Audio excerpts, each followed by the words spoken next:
देखो शायद ये मस्जिद ही है क्या है? बहुत नीची है शायद है?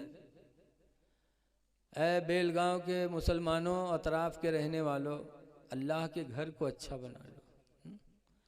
अल्लाह के घर को अच्छा बना लो।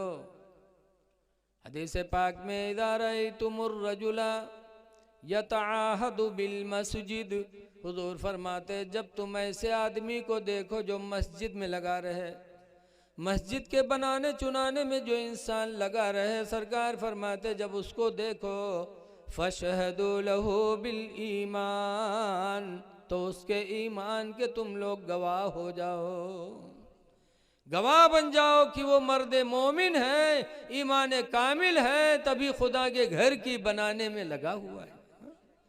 ऐ लोगों, खुदा का घर है, इसको बनाओ, अपने घर से बेहतर बनाओ। क्यों? हमारा आपका घर फना हो जाएगा, ये बिल्डिंगें फना हो जाएंगे, लेकिन ये मस्जिद, हदीस पाक में कि दुनिया में जो मस्जिदें हैं, ये मस्जिदें क़यामत के दिन नमाज़ी पढ़ने वालों के लिए कश्ती का काम करेंगी। जब पुल सिरात के ऊपर से हमें तुम्हें गुजरना होगा, गुजर नहीं पाएंगे, तब ये मस्जिदें लाई जाएंगी और मस्जिद में जो नमाज पढ़ते हैं उनको मस्जिदों में बिठा करके और कश्ती बना करके मस्जिदें तुमको गुजारेंगी और ये मकान फना हो जाएंगे, लेकिन इन मस्जिदों को अल्लाह ऐसे ही जन्नत में उठा लेगा। मस्जिदें फना नहीं होंगी। तो ऐ लोगों, जो घर फना होने वाला है उसको तुम बहुत अच्छा बनाते, और जो हमारा घर कभी फना होने वाला नहीं है उसकी तरफ हम तवज्जो नहीं देते। ऐ लोगों, माशाअल्लाह माशाअल्लाह, देखो हमारे एक भाई साहब 500 रुपया मस्जिद के लिए लाए। अगर इन्होंने बिस्मिल्लाह कर ही दिया है तो जो लोग अल्लाह ताला किसी के जेब में दिए हो तो ला करके दे दो अल्लाह के घर के लिए। याद रखो, ये पैसा आपसे क्या क्या मिसाल दें, ऐसे ऐसे लोग पड़े हैं जिन्होंने अकेले अकेले मस्जिदें बनवाई, और थोड़ा थोड़ा पैसा नहीं। अभी मैं गया था तो एक शेख अहमद अली थे, उन्होंने 7 मस्जिदें बनवाई। कितनी मस्जिदें बनवाई? 7 मस्जिदें अपने पैसे से, और 7 मस्जिदों में एसी लगवाया उन्होंने। और आप अपने गांव की मस्जिद नहीं बना सकते सब लोग मिल करके? ऐ नौजवानों, ऐ मुसलमानों, खड़े हो जाओ अल्लाह के नाम पर और सोच लो कि अल्लाह ही ने दिया है, तुम अल्लाह के हराम में दे रहे हैं।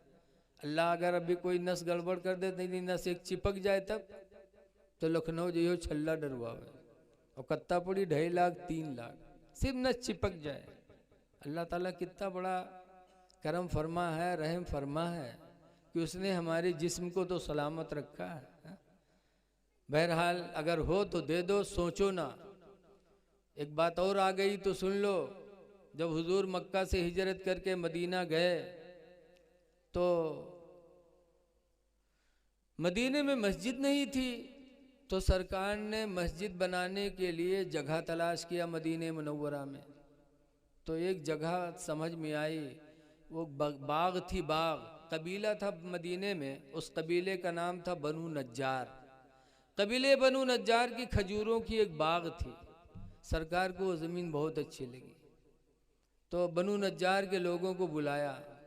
कहे बनु नज्जार के लोगों, ये ज़मीन मुझे बड़ी अच्छी लगती, इस ज़मीन में हम मस्जिद बनाना चाहते हैं, लिहाजा इसकी कीमत ले लो, जो कीमत चाहो ले लो और मुझे दे दो, मैं मस्जिद बना लूँ। तो मदीने के बनु नज्जार के लोगों ने क्या कहा था? मुसलमानों, 1450 साल हो गए लेकिन आज भी उनकी तारीफ हर जगह होती है।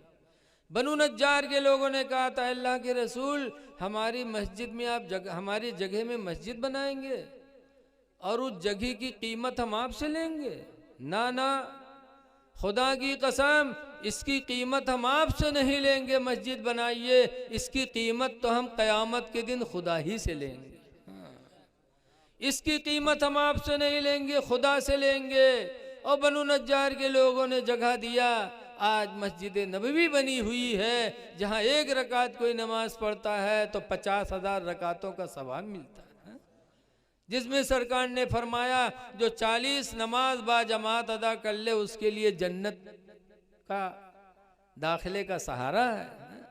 ऐ लोगों, मस्जिदें बड़ी खुद इस रूए ज़मीन पर मस्जिदों से बेहतर कोई जगह है ही नहीं।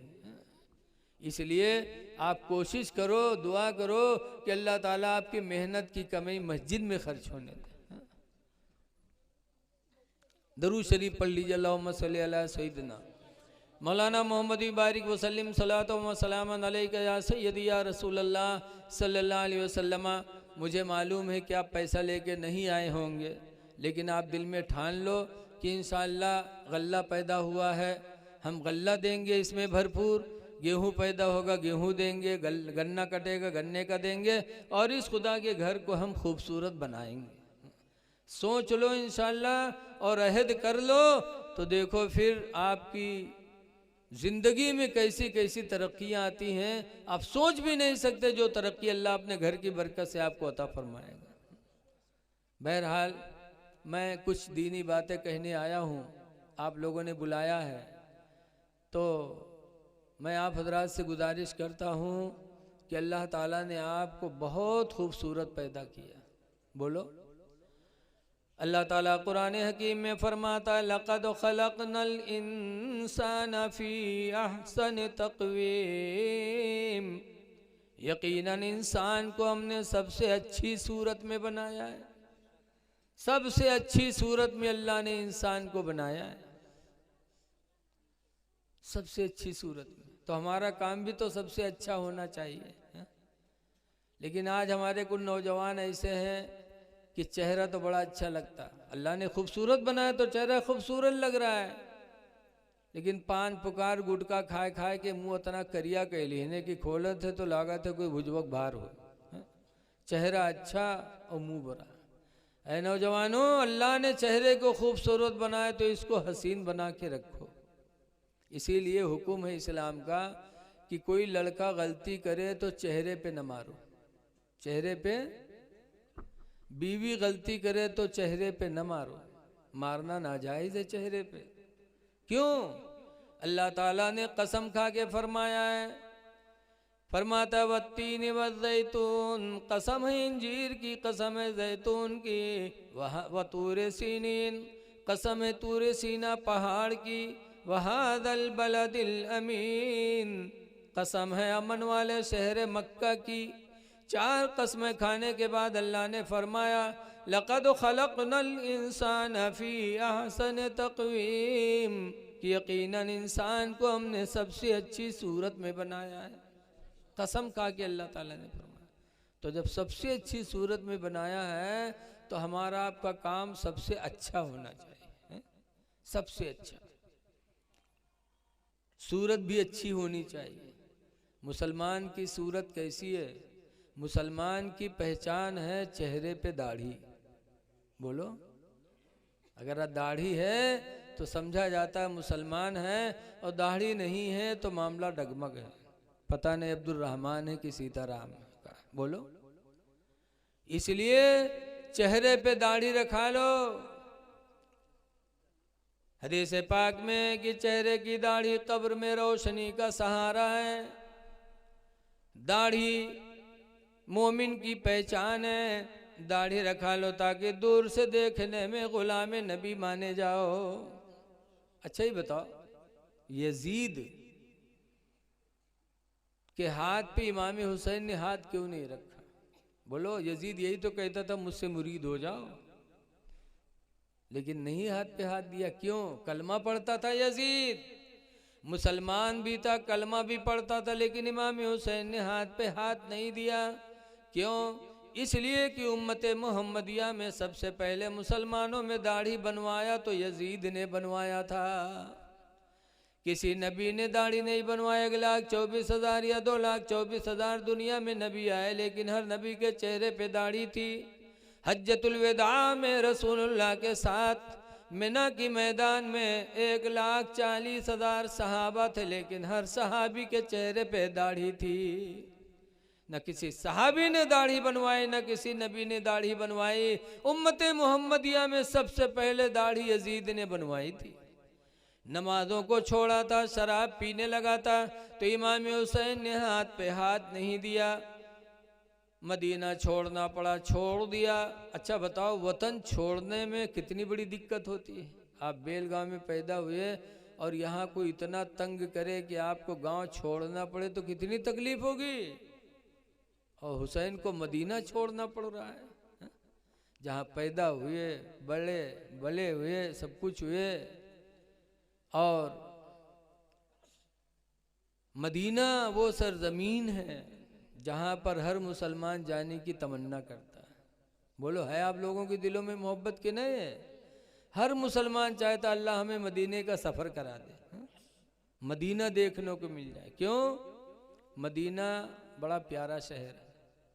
आला हजरत इमाम अहले सुन्नत फरमाते हैं मदीना जाने वालों के बारे में, हाँ हाँ रहे मदीना है गाफिल जरा तू जाग, हाँ हाँ रहे मदीना है गाफिल जरा तू जाग, ऐ पाँव रखने वाले ये जा चश्मो सर की है। मदीना छोड़ दिया, मक्का गए, मक्का भी छोड़ दिया, करबला गए, जान देनी पड़ी, जान दे दी, लेकिन यजीद के हाथ में हाथ नहीं दिया। क्यों? उसने दाढ़ी बनवाई थी, नमाजों को छोड़ा था, शराब पीने लगा था। ऐ मुसलमानों, अगर आज हमने दाढ़ी बनवाई, नमाजों को छोड़ा, तो क्या हुसैन हमसे राजी होंगे? बोलो भैया, या हुसैन करना बेकार है, या अली करना बेकार है, या हुसैन या अली कहना जब ही फ़ायदेमंद होगा जब हुसैन के नक्शे कदम को हम अपनाएंगे। इसलिए गुजारिश है कि नेकियां कर लो, और कुछ हुकूकुल इबाद हैं उनको भी अपने तई अदा करने की कोशिश करो। एक हदीस पाक में हुज़ूर फरमाते, उस्कुरुली वली वालिदैक, ऐ मेरे बंदो तुम मेरा शुक्र अदा करो और अपने माँ बाप का शुक्रिया अदा करो। एक जगह अल्लाह फरमाता, वख़फ़िद लहुमा जनाहज़्ज़ुल्लि मिनर रहमा, ऐ मेरे बंदो अपने माँ बाप को देखो तो अपने दोनों बाजुओं को झुका लिया करो। माँ बाप की ताज़ीम बहुत ज़रूरी। अब्बा आ जाएं, अम्मी आ जाएं, देखो तो खड़े हो जाओ। एक बात बता दें, घबराए तो नहीं आप लोग? घबरा गए हैं? 1 घंटा हो गया। हज़रत यूसुफ अलैहिस्सलाम अल्लाह के नबी, और उनके बाप याकूब अलैहिस्सलाम भी नबी थे, दोनों लोग नबी। लेकिन हज़रत यूसुफ अलैहिस्सलाम की ज़िंदगी बड़ी लंबी है, कहानी बड़ी लंबी है। आप लोगों ने सुना होगा कि 12 भाई थे वो, एक माँ से 2 भाई और एक माँ से 10 भाई। तो जो दूसरी की माँ से रहा है वो यूसुफ अलैहिस्सलाम के दुश्मन बन गए, और 10 हज़रत यूसुफ अलैहिस्सलाम को जंगल में लेके गए और मार कर कुएं में डाल दिया। भाई कत्ता बड़ा दुश्मन भी कोई नहीं, लेकिन अल्लाह जिसे जिंदा रखना चाहता उसे कोई मार नहीं सकता। अल्लाह का शुक्र अदा किया कुएं में, अल्लाह ते जिस पर तू राजी उस पर यूसुफ राजी। तो अल्लाह ताला ने काफिला को भेजा, और वो काफिला वाले पानी के लिए कुएं में गए और देखा यूसुफ को बड़े हसीन व जमील तो निकाल लिया। और लिखा है कि पूरी दुनिया में मर्दों में यूसुफ से ज़्यादा खूबसूरत अल्लाह ने किसी को बनाया ही नहीं। यूसुफ को मिस्र की बाज़ार में लोग लेके गए तो देखने वालों की लाइन लग गई, तो उन लोगों ने कहा मैं बेचता हूँ। तो यूसुफ अलैहिस्सलाम बिक गए। कौन ख़रीदा? मिस्र का बादशाह ख़रीद कर लाया, और मिस्र की बीवी जुलेखा थी। जुलेखा की शादी से पहले जुलेखा के ख्वाब में यूसुफ की तस्वीर दिखाई गई थी। याद रखो, जिस औरत का जिस मर्द से निकाह होना है अल्लाह ने रोज़े अज़ल ही में लिख दिया था। यूसुफ अलैहिस्सलाम की तस्वीर जुलेखा को ख्वाब में दिखाई, और जब यूसुफ जुलेखा की शादी हुई, मिस्र के बादशाह के घर में पहुंची, अपने शौहर को देखा तो चेहरा देखा और यूसुफ की तस्वीर दिमाग में थी, तो भड़क गई, ये तो है ही नहीं जिसके बारे में मुझे इशारा किया गया था। तो यूसुफ की तलाश में थी। यूसुफ बिके मिस्र की बाजार में, और जुलेखा के शौहर मिस्र के बादशाह जो थे वही ख़रीद कर लेके गए। और जब गए यूसुफ और जुलेखा ने यूसुफ को देखा तो यूसुफ के जहन, जुलेखा की जो तस्वीर जहन में थी यूसुफ की तस्वीर से मिल गई, तो जुलेखा यूसुफ की दीवाना हो गई, दीवानी हो गई। और ऐसी दीवानी हुई कि हुक्म दिया कि 7 कमरों का महल बनाया जाए। 7 मलका थी बादशाह की, ऑर्डर हुआ 7 कमरों का महल बना। और जब महल बन के तैयार हुआ तो जुलेखा पहले कमरे में लेके गई यूसुफ को, दूसरे में ले गई, तीसरे में ले गई और सब में ताला मारते चली गई।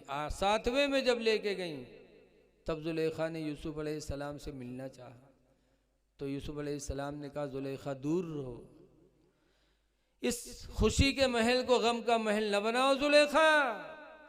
लेकिन जुलेखा न मानी, आगे बढ़ी। तब फिर यूसुफ अलैहिस्सलाम ने फरमाया जुलेखा सुन लो, ये तुम 7वें कमरे में लेकर के आई हो इसलिए कि कोई देख न सके, लेकिन जुलेखा सुन लो इस बंद महल में भी मेरा रब हमें तुम्हें देख रहा है। जुलेखा न तुम बर्बाद हो न हमें बर्बाद करो। लेकिन जुलेखा दीवानी थी, न मानी, फिर आगे बढ़ी। तो यूसुफ अलैहिस्सलाम भगे।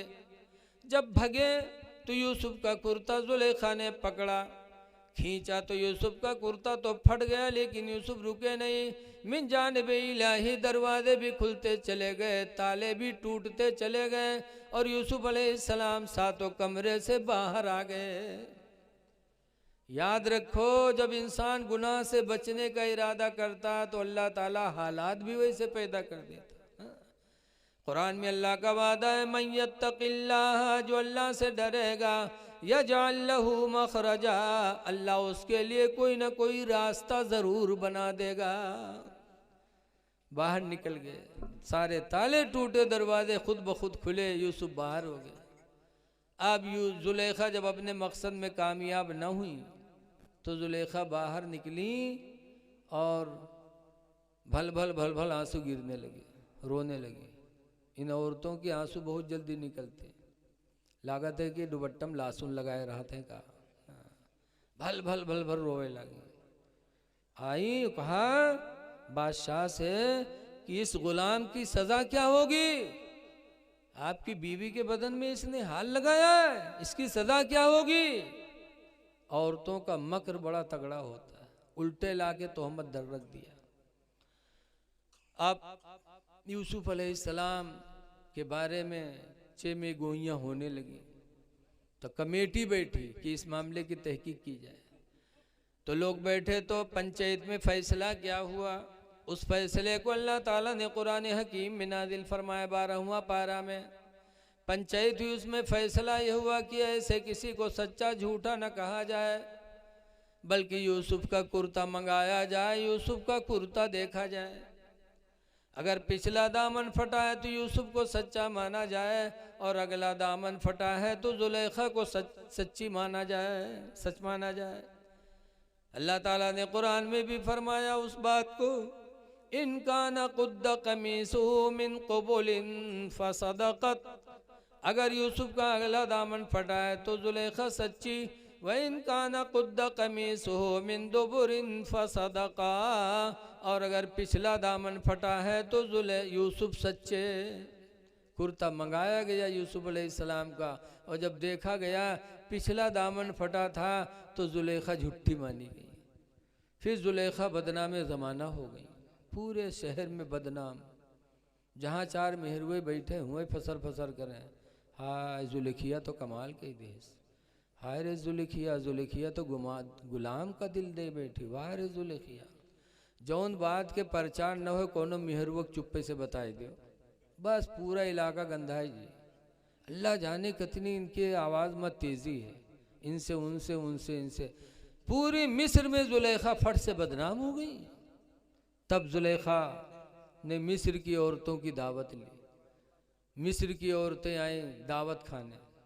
याद रखो मेहरुए दावत में यहाँ भी बहुत आगे हैं, पाए जाए कहूँ तवाजा, एक एक हाथ के लड़का ले ले चल दे हैं, बस माँ पहुँची करत हैं सब, लेकिन इनके तवाजब कोनो असर पड़े वाला नहीं। वही बस माँ उल्टी करी है लड़का, पेशाब करी हैं, लेकिन इनके तवाजा न छुटक चाहिए। जुलेखा ने तवाजा दिया मिस्र की औरतों को, तो मिस्र की औरतें पहुँच गईं। जब पहुँची दस्तरखान सजा, तब जुलेखा ने एक एक चाकू एक एक लेमू दिया सब औरतों को, कहा सुनो, जिस यूसुफ के लिए तुम लोगों ने मुझे बदनाम ज़माना कर दिया, उस यूसुफ को मैं बुलाने जा रही हूँ। जब यूसुफ आएंगे तो तुम लोग फ़ौरन लेमू काट देना चाकू से। औरतों ने कहा भला अपने यूसुफ को, देखे तुम्हारी यूसुफ को। जुलेखा गई अंदर, यूसुफ अलैहिस्सलाम से कहा, ऐ महबूबे जाना, ज़रा आप बाहर आइए, अपने चेहरे से पर्दा हटा दीजिए। यूसुफ अलैहिस्सलाम जब बाहर आए और जैसे मिस्र की औरतों की निगाह पड़ी, लिखा है कुरान हकीम में कि उन औरतों की निगाहें हटी नहीं, टकटकी बांधी देखा कि उनका दिलो दिमाग सब यूसुफ की तरफ। और हुआ चाकू चला, लेमू कटा, लेमू कटने के बाद उंगलियां कट गईं, खून बह रहा है, लेकिन मिस्र की औरतों ने निगाह नहीं हटाया यूसुफ के चेहरे से और बबागे दुहल कहने लगी। कुरान में है कत्ताना यदियहुन्ना, औरतों ने अपने उंगलियों को काट डाला। वकुल्ना मा हादा बशरा, और कहा खुदा की कसम ये कोई इंसान नहीं है, इन हुआ इल्ला मलकुन करीम, नहीं है कोई मगर आसमानी फरिश्ता जो हम लोगों के बीच में आ गया है। बहुत हसीन थे, लेकिन जुलेखा बदनाम ज़माना हो गई। जुलेखा जब बदनाम हुई बर्दाश्त से बाहर, तो जुलेखा ने बस्ती छोड़ दिया, जंगल चली गई। अकेले जंगल में गई जुलेखा और यूसुफ की याद में एक पेड़ के नीचे बैठकर रोने लगी। रोते रोते एक ज़माना गुजर गया, जुलेखा बूढ़ी हो गई और रोते रोते जुलेखा की आंखों की बीनाई भी चली गई। इतना मोहब्बत, इश्क बहुत अजीब चीज़ होती है। रोते रोते बूढ़ी हो। और यूसुफ अलैहिस्सलाम अपनी सच्चाई की वजह से मिस्र की बादशाहत में उनको लोगों ने चुन लिया, तो यूसुफ अलैहिस्सलाम बादशाह हो गया। जुलेखा बदनाम ज़माना होकर जंगल चली गई। एक दिन यूसुफ अलैहिस्सलाम अपने घोड़े पर बैठे और जंगल का सैर कर रहे थे।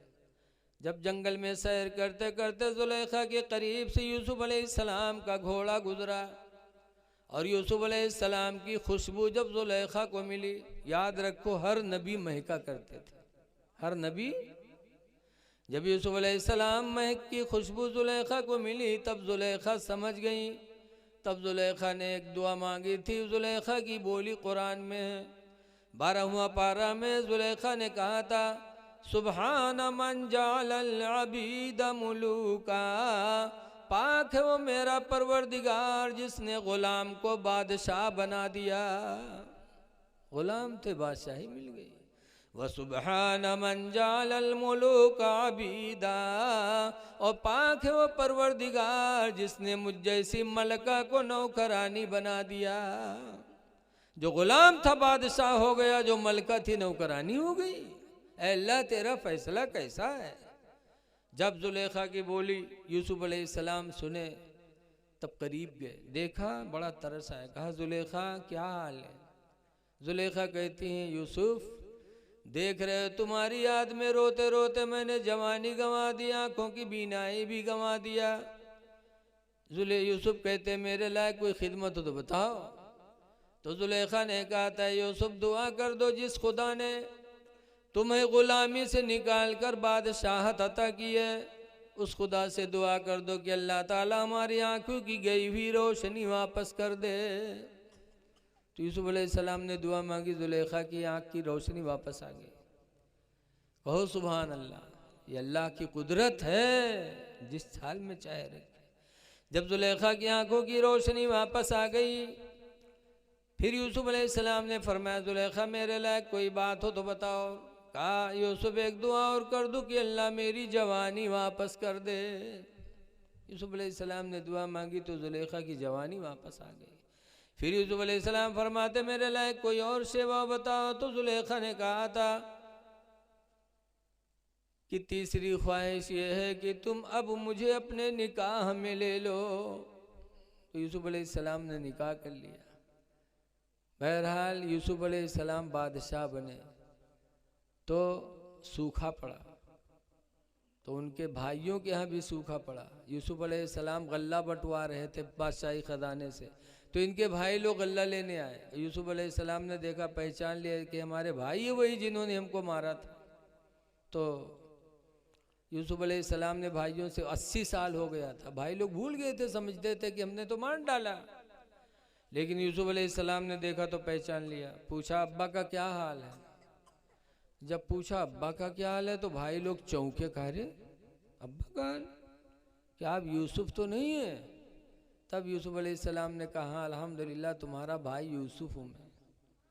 तब भाई लोग कांपने लगे कि हमने मार कर कुएं में डाला था, यूसुफ को अल्लाह ने बादशाह बना दिया, आज तो हमारी बोटी बोटी कर देंगे यूसुफ। लेकिन यूसुफ अलैहिस्सलाम ने जब भाइयों को परेशान देखा तो फरमाया ला तसरीब अलैकुमुल यौम, मेरे भाइयों तुम डरो नहीं, आज के दिन मुझे तुमसे कोई मलामत नहीं है, मैं बदला लेने वाला नहीं। अब्बा का हाल बताओ, अब्बा कैसे हैं?